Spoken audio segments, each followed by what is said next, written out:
Sometimes it feels like there is this magic secret that no one knows about to help get those one off partnerships turned into long term partnerships.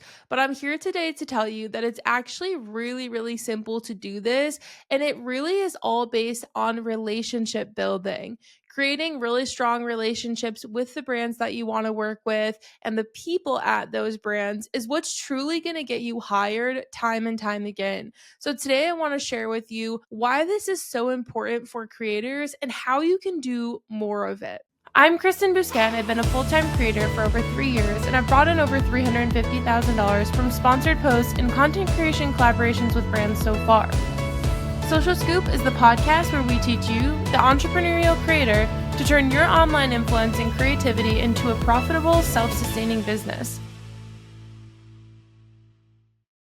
Now, maybe this is a new concept to you, so I want to first talk about why this is actually really important for creators who are full time or who eventually would like to go full time. One of the things with brand partnerships that we see so often is that it's so easy to spend all of your time finding new partnerships or finding new partners to work with. It feels somehow like we're always doing outreach or we're always in our inbox trying to coordinate things, and wouldn't it be simpler to stop the hustle and just have more long term clients that we can depend on every single month or every single quarter or just multiple times a year so that we don't always have to be hardcore hustling? I think that sounds like the most perfect situation. So, this is definitely a really nice reason as to why we might want to tap into more of those long term partnerships.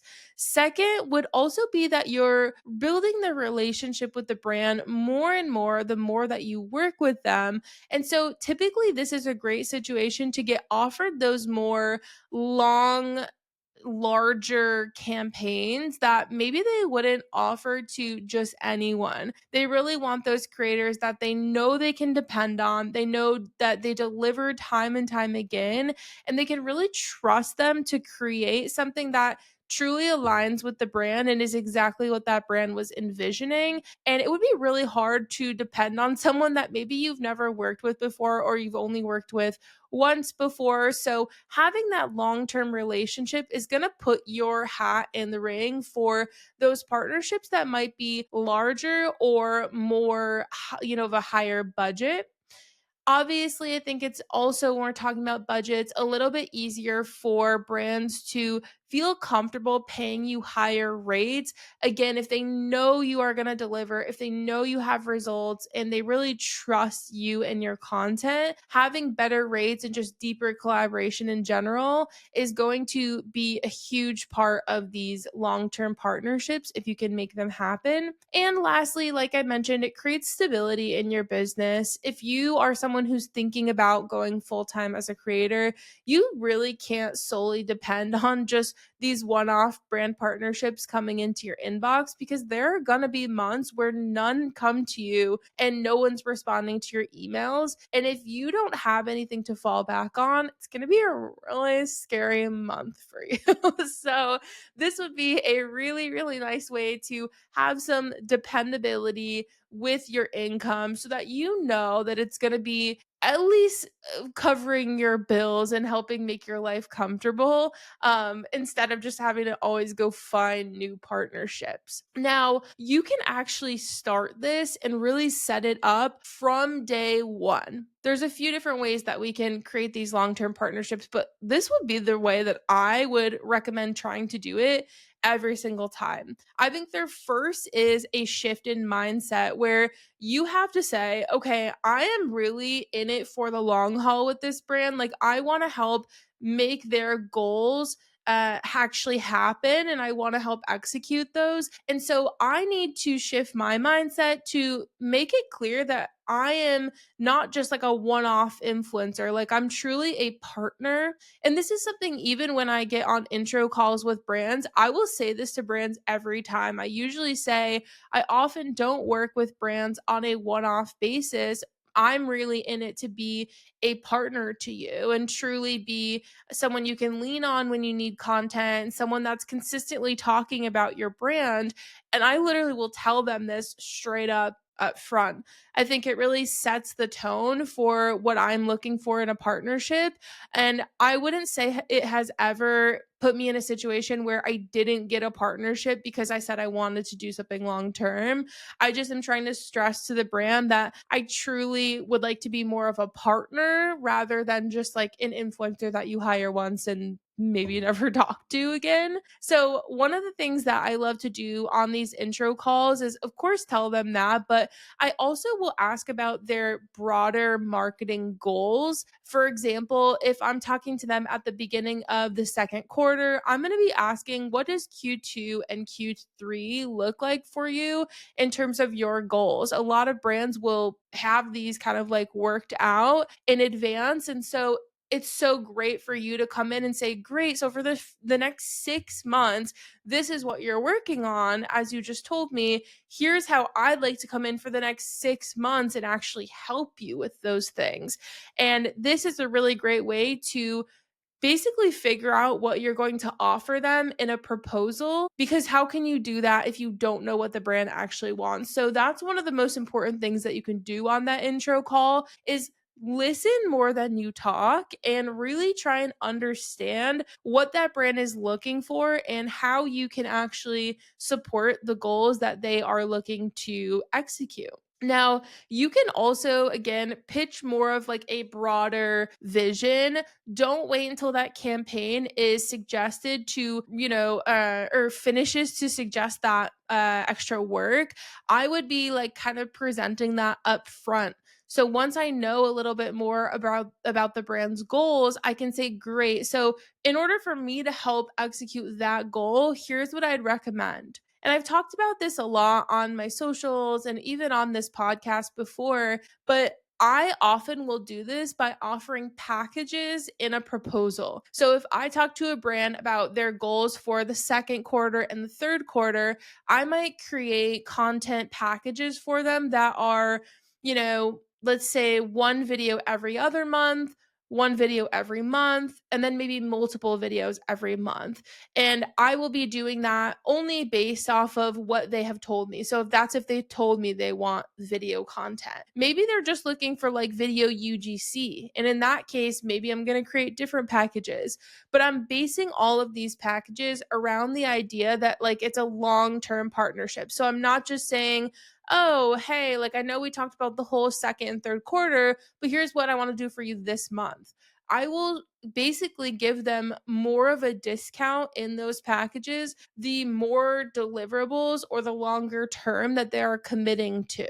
So if a brand basically hires me for multiple videos a month for 6 months, they're going to get a much better deal per deliverable than if I were to just get hired for one video for 1 month, period, and nothing else. I'm going to make it, I always say, like so juicy, like make it the juiciest package where a brand would basically be like so crazy to turn it down because of how much of a discount they're getting per deliverable if they are committing to long term work together. I previously, in a past life, I worked at a salon as an esthetician and a receptionist at the same time. And I remember my boss at the time, she was like, when you're receptioning, you need to like sell products. And honestly, I feel like it's crazy that I'm here talking to you about this today because I like am selling things all the time and like I coach people on how to sell things. But sometimes I just feel like I'm not that good at selling myself. It's so easy for me to help other people do it. But it's one of those things where when I do it, I'm just like, am I even doing a good job at this? And that's how I felt when I was selling products at this salon. So, one of the things that she told me was, don't just bring one product up to the desk and say, here's the product your stylist wants you to buy, because it's a really easy yes or no. However, if you are coming up to the desk with three products, the shampoo, the conditioner, and maybe a styling product, it's way easier for that client to say, okay, I'll take the shampoo and conditioner, but I don't need the third one. Or, ooh, maybe I'm just going to get the styling product because I already have shampoo and conditioner at home. Or maybe they're going to go, oh my gosh, I love what she did to my hair today. I want it exactly like that. I'm buying all three products. So it's way harder for someone to say no when you're offering them options versus if you are offering options, they can just choose one of those because chances are one of those at least is going to be appealing to them. So when I'm trying to have these longer term partnerships, I'm so often, if not 100% of the time, going to be sharing packages that will encourage them to book me more long term financially. Like, if nothing else, if just for financial benefit, because they're going to be saving money when they are actually hiring me for something more long term or for more deliverables. Now, obviously, this is all great and dandy, but like, you also need to show that you can deliver. Right? Like, you can't just get hired for all this content and like none of it does well and it's all like really sucky and whatever. Like, you still need to deliver an amazing campaign. And especially if you're coming at this with maybe a brand you have already worked with before and you want to do something again with them and make it more long term, it's so much easier for you to sell something long term to a brand if you have already proven that you can do a really great job. Right? That makes sense. If I'm going to hire a makeup artist that did my wedding makeup and made me feel the best I've ever felt, and then later on, of course, I'm going to keep hiring her like she did the best job ever. Right? So having that amazing first campaign is the perfect foot in the door to be like, I can do more of that. If you like that, just wait, I can do even more and continue to do like better and better, right?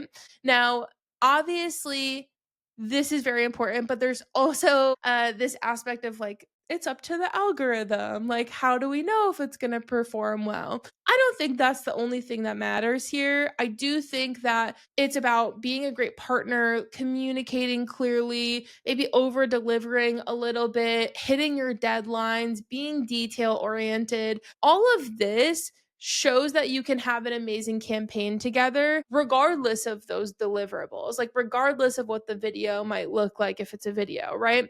If you can show that you are enjoyable to work with and you are really easy to work with and you're going to help that person at the brand look great to their boss, they are going to love you and want to hire you over and over again.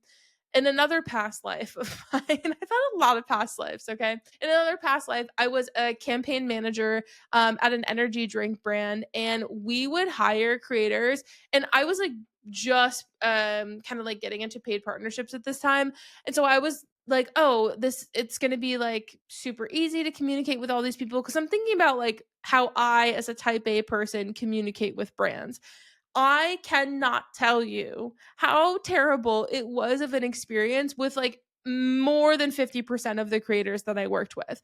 They were like not responding in full sentences. They were missing deadlines. I was like, you need to have this in the video. They were not paying attention and didn't deliver correctly. Like, I had to chase people down for things. It was so annoying. Like, and thinking about me now, like, I know I can create great content, but I know where I stand out, beyond other creators, is that I am so organized and I am on my shit. Okay. And there are so many creators who are not. So if that's you, that is what you need to prioritize. Your content's probably fine. Okay. You need to prioritize being detail oriented, being on top of stuff, hitting deadlines, and really like being easy to work with, being communicative. Don't wait a week to respond to someone's email, right? Like, make it easy for them to actually want to work with you again. And obviously, over delivering never hurts. Okay. A brand obviously is going to love if you are doing things that show that you're just as committed to hitting the goals as they are. For example, I was recently hired for a YouTube partnership. And I know this podcast is on YouTube, but outside of that, I don't make a ton of YouTube content outside of shorts. And so I was really nervous about performance. I really wanted to make it worth their money. So one of the things that I did for this brand that hired me was I shared it in my Instagram story, the video, a link to the video, and then I also shared a link to the video in my newsletter. And I did that free of charge and literally just told her, hey, I'm going to add these two things on for each of the videos we're doing together because I really just want to like make sure as many people see it as possible. Those are two super small things that cost me no time and energy, but really showed the brand that I'm willing to go above and beyond and genuinely want them to get results. Like it's not about me just posting the video and being like, great, I earned my paycheck. Like I really want them to have a successful campaign. And in order to do that, maybe I did need to post the newsletter and the story. Right. So think about those things. How can you really be a strategic partner to that brand and show them you're committed? That's important. Now, there is also this option of maybe you've finished a campaign with a brand and you're ready to follow up with them to kind of like tap back in and see if there's any opportunity to work together again and again and again on something that is more long term. One of the things that I like to do is when I'm sending the invoice, this is typically when I'm coming back in and asking the brand, okay, like what's next, right? Like what else are you working on for the next quarter? Like, are you have any other campaigns in the pipeline? How else can I be of service to you? Is typically something that I will ask very often.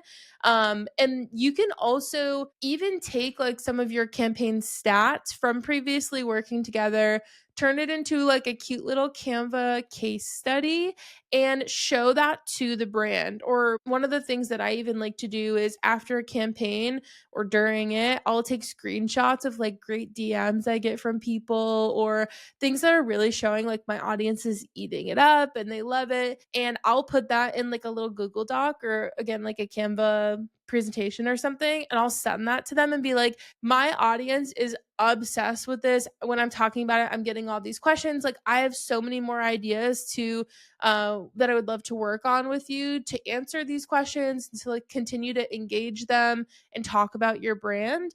And that is a really, really, really great way for them to be like, oh wow, like people want more of this. Let's give the people what they want, right? So you can highlight some wins, and then also again just like open that door for more work. Would love to keep the momentum going. My audience is really loving this. I know the more I share things, typically the more conversion I'll have, because obviously people sometimes need to see that thing, whatever it is, multiple times before they're actually purchasing. And I usually also like to propose a quick call as well to just again like check in, ask what else they're working on, and see how else I might be able to be of service.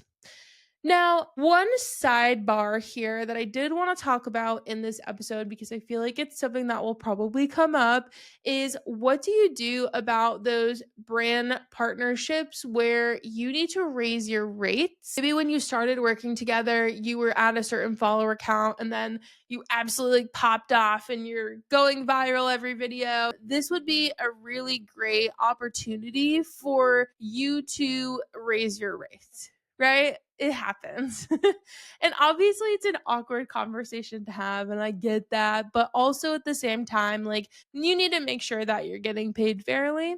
So, one of the things that I love to have in my mind as I'm going into this conversation is that I have already delivered work to this brand. That tells me that, like, they know my quality of work, they know my reliability, they know that I'm an easy person to work with. And so, I think that that gives them a lot more comfort in paying me a little bit more money, because again like they already know what to expect. I do think always tying this conversation back to growth and results is going to be very important. Maybe you're coming there and saying something like, since my last campaign my audience has grown by 25%, so my new rates do reflect that.